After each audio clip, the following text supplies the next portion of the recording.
Welcome. What you are about to watch is not science fiction, and it is not folklore.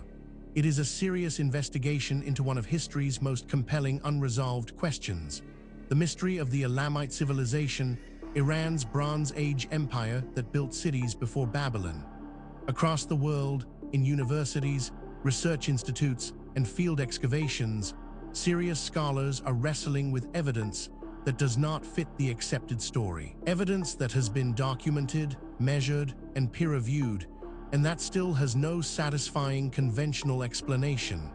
We are going to look at that evidence carefully, without prejudice in either direction. Not dismissing what is extraordinary, but not accepting it without scrutiny either. The truth, as always, is in the details. The story of civilization in the ancient Near East is routinely told through Mesopotamia, through Sumer, Babylon, Assyria, the cultures of the Tigris and Euphrates.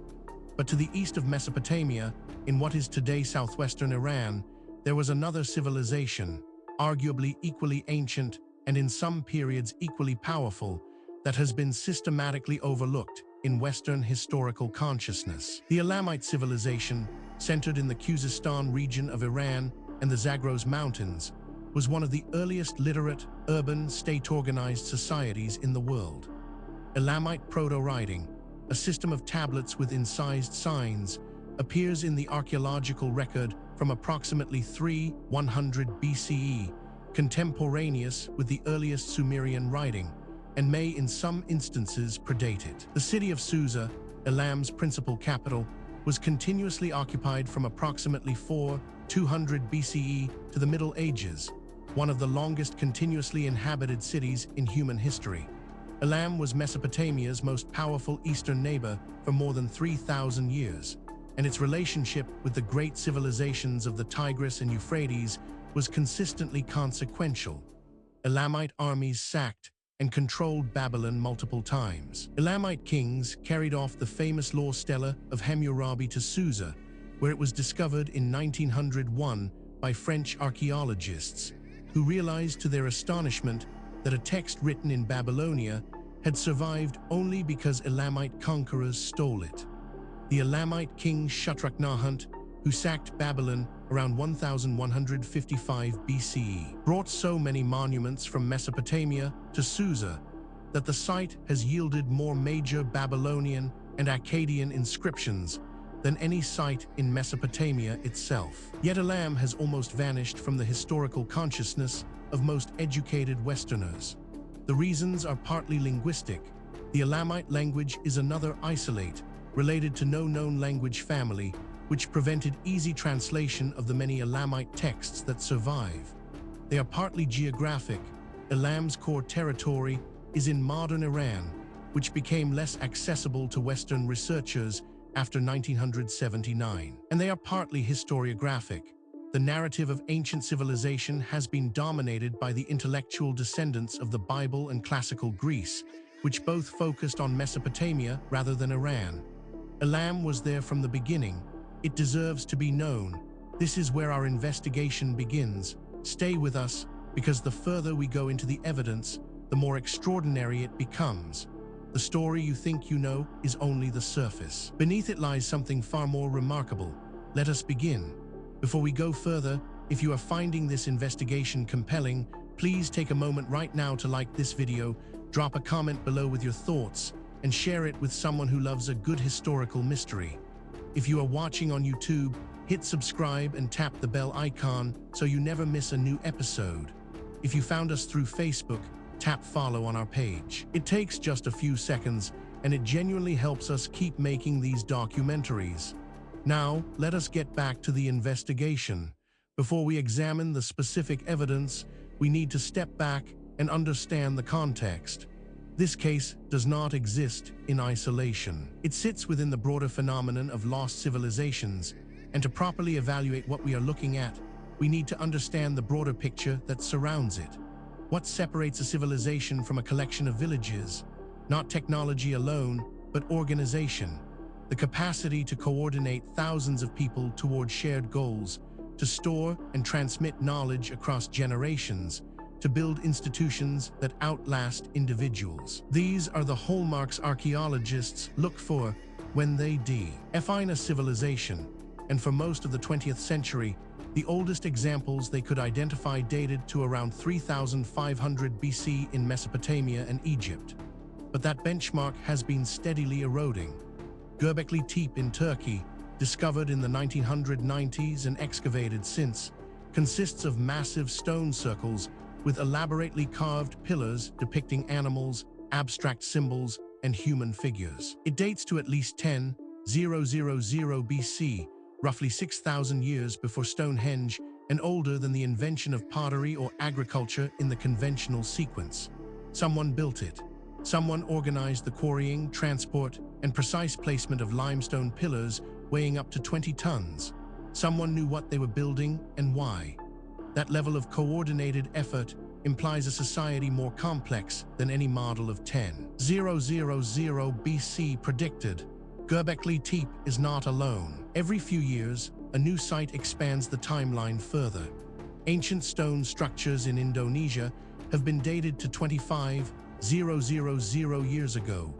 Complex astronomical alignments have been found at sites in Africa predating Egypt by millennia. The human story is older, richer, and more turbulent than the standard narrative allows. When we look at lost civilizations, we are not chasing fantasy.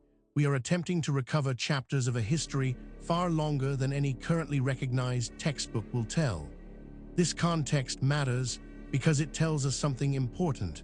What we are about to investigate is not an isolated curiosity. It is part of a pattern that researchers in multiple fields have been independently documenting for decades. And patterns in science demand explanation. With that foundation in place, let us now turn to the specific case at hand. Now we reach the heart of the matter. The core evidence surrounding the Elamite Civilization, Iran's Bronze Age empire that built cities before Babylon, is more extensive, more verified, and more troubling for conventional explanations than most people realize. Let us walk through it systematically, fact by fact, and allow the evidence to speak for itself. We are not going to speculate here. Every point that follows is documented in peer-reviewed publications, official archaeological records, or government archives that are publicly accessible. The question is not whether these facts are real. The question is what they mean. Consider this first extraordinary detail. Elamite civilization had its origins in the Susa culture, which developed in the lowlands of modern Khuzestan province in Iran from approximately 4200 BCE.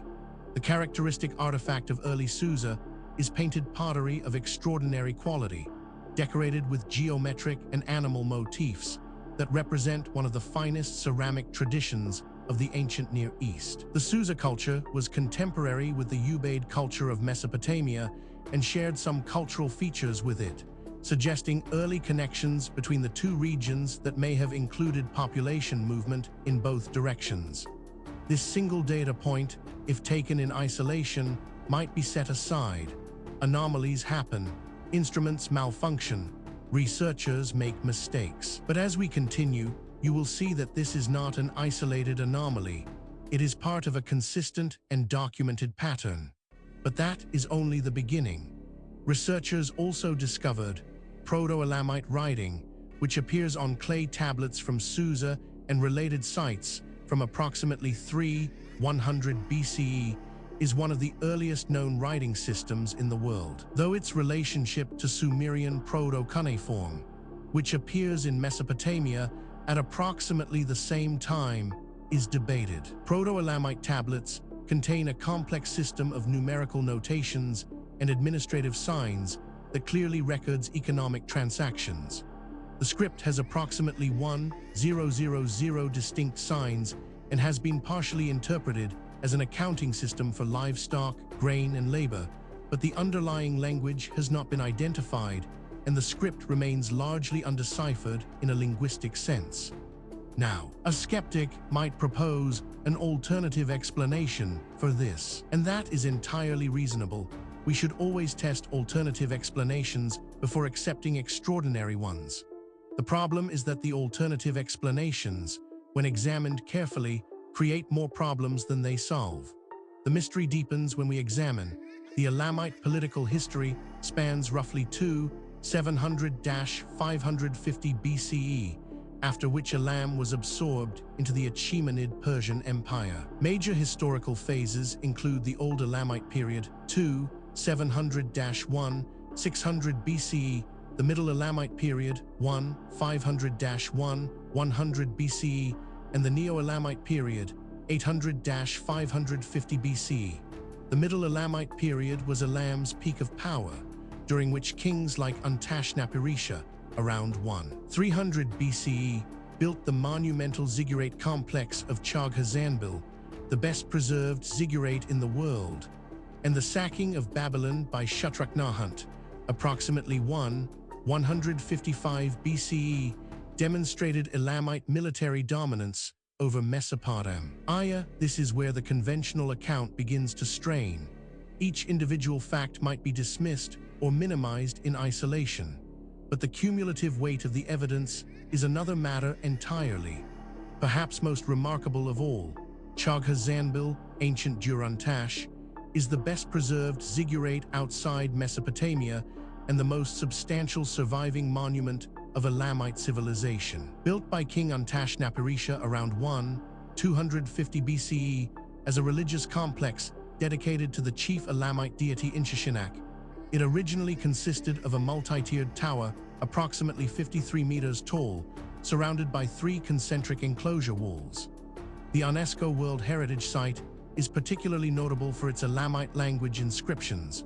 More than 6,000 bricks bear the king's name. Its unusual double staircase design and the excellent preservation of its lower courses, which stand to approximately 25 meters in the current state. Researchers who have examined this evidence have described it as genuinely difficult to explain within the accepted framework. These are not fringe commentators. They are credentialed academics publishing in mainstream journals, raising questions that the field has not yet satisfactorily answered. Then there is the matter of the Elamite language is one of the ancient world's most significant linguistic enigmas. It was spoken for approximately 3,000 years, from the Proto-Elamite period to approximately 400 BCE, when it was replaced by Aramaic, and it is attested in inscriptions from the Achaemenid Persian Empire, where Elamite was used alongside Old Persian and Babylonian as one of the 3 languages of royal inscriptions, including the Behistun inscription that was key to deciphering cuneiform. Despite this extended attestation, and despite the Behistun inscription's trilingual format, Elamite remains a language isolate, unrelated to any known ancient or modern language family. This makes it impossible to supplement the textual record with knowledge from related languages. What makes this particularly significant is its independence from the previous points. This is not a case of one theory requiring another. These are separate lines of evidence converging on the same uncomfortable conclusion. Adding to the enigma is this finding: the Neo-Elamite period, 800–550 BCE, saw Elam playing a complex role in the political crises of the Near East during the era of Assyrian imperial expansion. Elamite kings alternately allied with and opposed Assyrian power, harboring Babylonian refugees, including the famous rebel king Merodach-Baladan, and supporting anti-Assyrian coalitions. The Assyrian king Ashurbanipal finally decisively defeated Elam around 646 BCE and described the destruction of Susa in detail in his royal annals, including the carrying off of Elamite sacred objects, the desecration of royal tombs, and the scattering of salt on the ruins. This destruction marks the effective end of Elamite political independence. Taken together, these facts form a pattern that cannot be explained by coincidence, misidentification, or methodological error. Each piece of evidence has been examined by skeptics. Each has been subjected to alternative explanations. And in each case, the alternative explanation falls short of accounting for everything that has been documented. We are left with a body of evidence that demands explanation and an accepted narrative that does not provide one. This is where serious inquiry begins. Now that we have established the evidence, we need to examine the theories that researchers have proposed to explain the Elamite Civilization, Iran's Bronze Age empire that built cities before Babylon. This is where the debate becomes most intense, because the theories reflect not just different interpretations of the same evidence, but fundamentally different assumptions about what is possible and what the past looked like. Understanding these theories is not just an academic exercise. Each one has been championed by serious researchers with genuine credentials, and each one captures something that the others miss. The truth, if it is ever established, will likely draw on elements of several. The first major explanation proposed by researchers holds that the parallel development theory holds that Elamite civilization developed independently and in parallel with Sumerian civilization in Mesopotamia, with the two cultures emerging from similar agripastoral bases in the resource-rich valleys and plains of the Zagros, Piedmont, and Mesopotamia, respectively. Under this model, the shared features of early Elamite and Sumerian material culture reflect geographic proximity, trade, and cultural exchange, rather than derivation of one from the other. Proto-Elamite writing, under this model, was an independent invention stimulated by similar administrative needs as Proto-Sumerian writing, not an adaptation of Sumerian systems. This interpretation elevates Elam to full civilizational co-status with Sumer. This interpretation has significant academic support and is backed by substantial evidence, but it is not without problems. Critics point out that it requires assumptions that go beyond what the evidence strictly supports, and that key predictions of this theory have not been confirmed by subsequent research. It remains contested, and the contest is productive. A rival school of thought argues that the Mesopotamian stimulus theory proposes that Elamite urban civilization and writing was stimulated by the slightly earlier development of similar institutions in Mesopotamia. Under this model, Elamite administrators adopted and adapted Mesopotamian practices, including writing, record-keeping, and architectural forms, with a time lag of 1 to several centuries. This would make Elam's development derivative of Mesopotamia's, rather than truly independent. Evidence cited includes the geographic proximity of the two regions, the documented exchange of goods, and possibly personnel between them in the late 4th millennium BCE, and some sign similarities between Proto-Elamite and Proto-Sumerian scripts. This theory is controversial, and deliberately so. Its proponents argue that the evidence demands an explanation outside the conventional framework. Critics counter that extraordinary claims require extraordinary evidence, and that the evidence presented, while suggestive, does not yet meet that standard. The debate continues in peer-reviewed literature. Perhaps the most unconventional theory suggests that the Iranian plateau origin theory, proposed by some Iranian archaeologists, holds that the earliest impulse toward urban civilization and writing came from the Iranian plateau, the Giroft and Susa regions, and spread westward into Mesopotamia rather than the reverse. This highly revisionist interpretation challenges the conventional Mesopotamia first model and points to early high culture material from southeastern Iran, the Giroft culture, discussed in the next topic, as evidence for a sophisticated Iranian Bronze Age civilization that was contemporaneous with or earlier than the earliest Mesopotamian cities. Mainstream archaeology regards this interpretation as speculative. What is striking about this debate is not merely that experts disagree. That is normal and healthy in science. What is striking is the quality of the disagreement. Serious researchers, working from the same body of evidence, reaching genuinely different conclusions. That level of fundamental disagreement, when it persists over decades, is a signal that something important has not yet been understood. The question is not which of these theories is right. The question is whether any of them is right, or whether the truth is something that none of the current frameworks has yet been able to capture. The case surrounding the Elamite civilization, Iran's Bronze Age empire that built cities before Babylon, does not rest on speculation alone. What distinguishes this investigation from pure mythology is the existence of documented, physical, verifiable evidence. material that has been examined by credentialed researchers and whose authenticity is not seriously disputed. What is disputed is its interpretation. Let us review the most significant documented evidence as objectively as possible. We are not going to cherry-pick the data that supports a preferred conclusion. We are going to lay out what exists and let you draw your own assessment. Physical evidence supporting this account includes the Behistun inscription carved by the Achaemenid Persian king Darius I around 520 BCE on a cliff face in western Iran, is the key evidence for reading later Elamite texts. The inscription presents the same royal proclamation in three languages, Old Persian, Elamite, and Babylonian, allowing the decipherment of all three scripts through cross-comparison. The Behistun inscription played the same role for cuneiform as the Rosetta Stone for Egyptian hieroglyphs. Through the Behistun decipherment, substantial Elamite royal and administrative texts can now be read, though the early Proto-Elamite script remains undeciphered. This evidence has been subjected to independent verification. Skeptics have examined it. Alternative explanations have been proposed and tested. The data remains. The question of what it means remains open.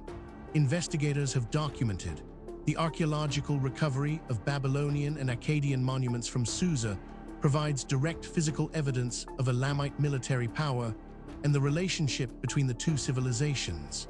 The Law Stela of Hammurabi, found at Susa by French archaeologists in 1901, had been carried there as war booty by the Elamite king Shutruk-Nahant around 155 BCE. A Babylonian inscription added to the stela by Shutruk-Nahant records the trophy's origin and destination, making it a uniquely well-documented piece of ancient warfare. The presence of this and many other Mesopotamian monuments at Susa is evidence of repeated successful Elamite military campaigns against Mesopotamia. This evidence has been subjected to independent verification. Skeptics have examined it. Alternative explanations have been proposed and tested. The data remains. The question of what it means remains open. On-site analysis revealed excavations at Khuzestan since 1946 by Roman Gershman and subsequent Iranian and international teams have revealed the full extent of the Elamite religious complex and have provided the most detailed evidence of Elamite religious and architectural practice. The site's inscribed bricks, more than 6,000 bearing Untashnapirisha's name in Elamite cuneiform, represent the largest corpus of Elamite royal inscriptions from a single building project and provide information about the king's religious ideology and his role as builder of a sacred city. The preservation of the site, including intact underground chambers and decorated vessels still in situ, has made it one of the most important archaeological sites in Iran. This evidence has been subjected to independent verification. Skeptics have examined it. Alternative explanations have been proposed and tested. The data remains. The question of what it means remains open. Each individual piece of evidence might, in principle, be explained away. A single anomalous artifact might be misidentified. A single anomalous date might reflect contamination. A single anomalous eyewitness account might reflect misperception. The question is whether all of the evidence can be explained away, and whether the explanations required are more or less plausible than the evidence itself. When multiple independent lines of inquiry converge on the same conclusion, that convergence is the most powerful signal in empirical science. And that is exactly what we are seeing here. We have examined the history, the evidence, and the theories surrounding the Elamite Civilization, Iran's Bronze Age empire that built cities before Babylon. Now, we need to ask the question that is sometimes overlooked in discussions of ancient mysteries. Why does this matter? What does it mean for us today? It would be easy to file this away as an interesting historical curiosity, a puzzle from a distant past with no bearing on our present lives. That would be a fundamental mistake. The questions raised by this case touch on issues that are directly relevant to who we are, where we came from, and what the human story actually looks like before the period covered by conventional history. Research on Elamite civilization has been significantly affected by the political situation in Iran since the 1979 revolution. Many of the most important Elamite sites, including Susa, Khuzestan, and the sites of the Giroft culture, are in Iran and have been largely inaccessible to Western researchers for 4 decades. Iranian archaeologists and institutions have continued work at key sites, and some international collaborations have proceeded under specific agreements. But the isolation of Iranian scholarship from Western academic networks has slowed the integration of new discoveries into the broader narrative of ancient Near Eastern history. The recovery of Elam's place in ancient history has been a significant project of Iranian cultural heritage advocacy and of scholars who specialize in Iranian prehistory and antiquity. Several major museum exhibitions in the 2010s in Paris, London, and New York brought Elamite artifacts to international audiences for the first time. The Louvre's collection of Susa materials, assembled during the French archaeological concession in Iran from 1884 to 1979, remains the most extensive collection of Elamite material outside Iran and has been the basis of several comprehensive studies. Understanding Elam is essential to understanding the ancient Near East as a genuinely multi-civilization world, rather than a story centered on the Tigris-Euphrates Valley. Furthermore, the tools available to investigate these questions are advancing rapidly. Satellite imaging, ground-penetrating radar, ancient DNA analysis, isotopic tracing, and deep-sea sonar are all providing capabilities that previous generations of researchers could only dream of. Cases that were genuinely unresolvable 10 years ago are now open to new analysis, and the findings, consistently, are expanding rather than contracting the mystery. The investigation continues. New discoveries are being made. New analyses are being published. New voices are entering the conversation from disciplines that were not previously part of the discussion. The answers, when they come, and they will come, will not merely solve a historical puzzle. They will force a fundamental revision of assumptions that underpin our entire understanding of human history and human potential.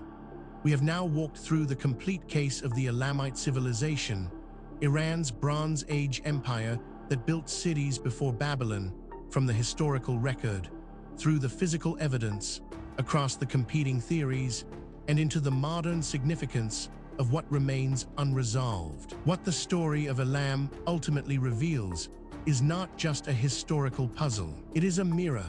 It reflects our assumptions back at us, our assumptions about what ancient people were capable of, about how knowledge is gained and lost across the centuries, and about the relationship between what we know and what we merely think we know. The evidence presented in this documentary is real. The questions it raises are genuine. The debate among researchers is ongoing, and that is healthy. Science is not a set of conclusions. It is a process. And the process requires that we remain open to evidence that challenges what we thought we knew, however uncomfortable that challenge might be. If you came to this documentary as a skeptic, we hope the evidence gave you something to think about. If you came as a true believer, we hope the critical examination gave you a more nuanced picture. The truth, as always, lies in the evidence, not in what we want to be true. Thank you for watching. If this investigation sparked your curiosity, please help us reach more people. If you are watching on YouTube, subscribe to the channel and hit the notification bell so you never miss a new documentary. If you are watching on Facebook, tap the follow button on our page to stay connected. We publish new documentaries every week, covering the full range of historical mysteries that the mainstream has not yet adequately explained. Leave a comment telling us which case you want us to investigate next. The conversation continues. The investigation never ends.